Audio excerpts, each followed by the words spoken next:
But at the moment there is a scrap on, as you know, and I have to declare an interest, I'm elected member of one of these, as to whether or not regional councils should be put out of their misery. Now, I've never been a fan of regional councils. I'm on a regional council because I don't trust them. All right, so that's the reason that I put my hand up and said, I don't trust these guys. It's far better for me to be inside the system than outside protesting. I'm not sure if that's turned out just quietly, but we'll see. Anyhow, mind you, it can be a lone travail at times, I can tell you that. But regional councils are under threat and in danger from extinction. So ironically, one of their jobs is to preserve indigenous biodiversity in this country. It would appear that in terms of biodiversity, they might be missing from the landscape in 3 or 4 years' time. And if Shane Jones had his way, tomorrow. Now, the Resources Minister has been on the show and labelled some. He's called my council, for example, the Kremlin of the South. But there's a particular news item that rather I guess confirms every prejudice that you might have about regional councils. And it was the extraordinary exchange that happened, and as I say, we'll have Councillor Neil Curtin from the Hawke's Bay Regional Council on the show later on today. He's hot on this issue, and understandably so, and he's been elected member there for, oh God, almost 20 years. It was the coroner's court, and I talked to you about looking at a small dead child. And that small dead child is a child that was drowned during Cyclone Gabrielle. Now, do you remember? Of course you do. You'll remember Cyclone Gabrielle. You'll remember the appalling loss of life that occasioned from it. And one of them was a little child who was drowned, ripped from their parents' arms as they were seeking to evacuate their home in the Esk Valley, and what I could only consider to be one of the most horrific tragedies, and even the thought of it makes me shudder. Anyhow, there is an inquest currently underway, a coronial inquest, into the death of 19 people, not just in Hawke's Bay and Tairāwhiti, but in Auckland as well, as a consequence of the storm and the floods that accompanied them in Auckland and in Tairāwhiti, the Gisborne area, and the Hawke's Bay. And the most dramatic of which, of course, was the bursting of the banks of the Esk River. Without warning or any evacuation, suddenly whole reams of families had to deal with literal life-threatening consequences, and in some cases lives were lost as a consequence. Well, there's a coronial inquest as I talk to you now on just that issue. But boy, oh boy, does it suggest that two of the people that I regularly criticise for their inaccuracies, which is regional councils and the Met Service, managed to collide in the most spectacular own goal and failure, which would be hilarious if it wasn't for the fact that the consequences were so tragic. It goes to back to early 2023, in February 2023, when the Met Service saw Cyclone Gabrielle developing and decided that it'd be a really good idea to go and issue a red weather warning. So we haven't had those before. They were quite new and novel at the time. We've had a few subsequent. It means that there is a significant and severe weather event on its way, and you need to be ready, and everybody can be warned of it. Now we know, and people would have known in February 2023, that if a red flag has been issued by the Met Service, there is carnage on the way.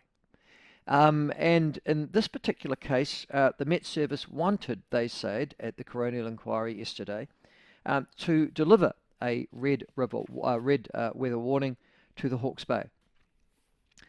For reasons that I guess will come out further in the coronial inquiry, the Hawke's Bay Regional Council, or at least the hydrologists employed by it, according to the evidence of the Met Service yesterday and the Chief Met Service's severe weather team, talked them out of issuing that red weather warning, saying that their flood banks were secure in the region and there was no need to do so.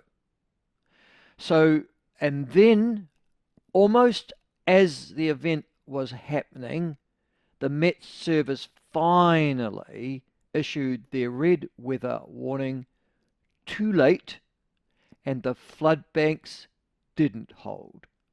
And the carnage upon Hawke's Bay of a little over 2 years ago now, 2 years and 3 months ago, 4 months ago, we saw, and it was dramatically displayed with tragic consequences for many families in that area.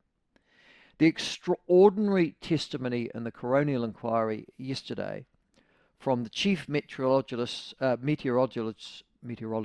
for Met Service, Chris Noble, was that they wanted to issue a warning the day before the event, but the Hawke's Bay Regional Council was opposed based on confidence in its flood modelling.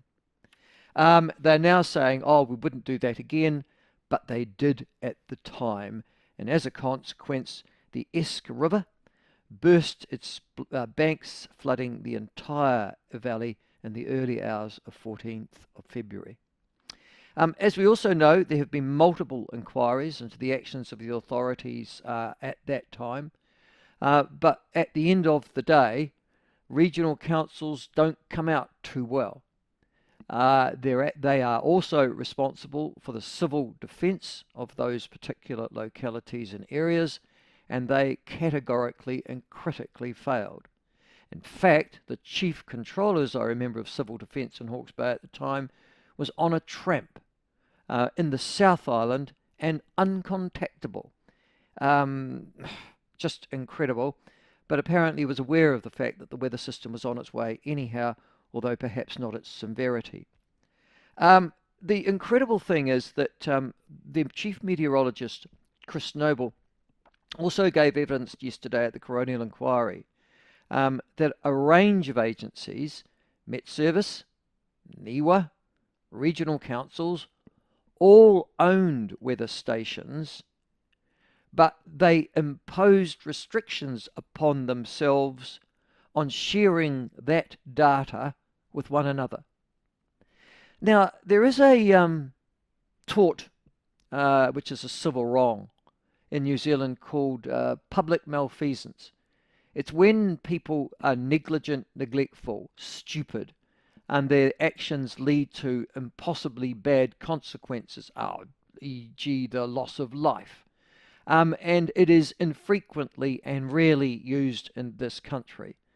But can I say, this would appear to be yet another brilliant example of the people that we elect and pay either significant amounts of money of rates or taxes, letting us down on a systemic basis because of their own idiocy, their own lack of organisation, their lack of intelligence and care and insight. There's a reason why Shane Jones and others, including the Prime Minister, are opining about regional councils in New Zealand, but one of them would have to be the tragedy of Cyclone Gabrielle on the east coast of the North Island 2 years ago. But also not exonerated from this at all is the Met Service itself. Government owned, government supplied, government funded, and government responsible. So this wasn't just a failing of local government, this was a failing of a key central government agency as well. There will be, I'm sure, coronial recommendations. There always are. We're always wise after the fact. But it just goes to show, and this, I'm not defending regional councils for a moment here, but it just goes to show that bureaucracy in this country, unfeeling, unthinking, unresponsive, yet extraordinarily expensive and extraordinarily self-important, lets the public down in this country on a regular basis. Now that might be fine if we're waiting for a hip operation or a heart operation somewhere, and we die on that waiting list. That's a sort of quiet consequence of inefficiency in the health sector of this country. But this one was a catastrophic and categorical failure by a whole group of people who had really simple jobs to do, were well resourced and well paid to do those jobs, and then failed us all with catastrophic and absolutely fatal consequences. When people say trust the government, whether it's central or local government, there are now too many instances of failure of bureaucracy in this country. And it isn't good enough just to say, oh, well, that's unfortunately, it's a big beast. Change moves slowly. Change doesn't move at all. The local government and central government bureaucracy have become more distant and remote from the people that they serve. They have put more barriers in front of them to protect them from the kind of accountabilities that you and I would find ourselves in a criminal court over. But no, not these people. Or, listen, it's been a constant refrain from me for a long time. The bureaucracies are enemies of us all in this country. They are bloated, they are beasts, they are unfeeling and unthinking and unresponsive, and they are extraordinarily expensive, and in this case, fatal. Those are my thoughts this morning. What have yours?